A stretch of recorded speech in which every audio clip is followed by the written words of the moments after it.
Hy is ontslaan en kon 4 jaar lank nie 'n salaris verdien nie. Tog was Jacques Swanepoel onskuldig. Solidariteit het hom verteenwoordig en sê dit lyk of die destydse klaer in die saak 'n verskeie agenda gehad het met haar rasisme klagtes teen Swanepoel. Sy wou glo verplaas word na 'n ander hof.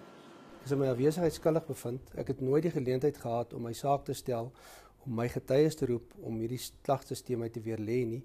En ek is in Januarie toe ek terugkeer van verlof was, soos ek in kennis gestel, ek is in my afwesigheid afgedank.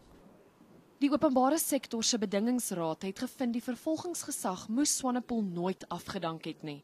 Ja, ek was baie neergeslaan. Ek was eintlik baie verbitterd, maar een ding wat ek kan sê, ek het die bitterheid agter my gesit en ek het my kop opgetel en ek het net besluit, ek sal hierdie ding beklei tot die bitter einde toe, want ek het geweet ek het niks verkeerd gedoen.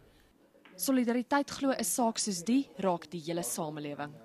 Die kwaadwilligheid waarmee sake van ras in Suid-Afrika soms benader word, het 'n openbare belang dimensie en dit is vreeslik jammer dat die openbare belang skade ly.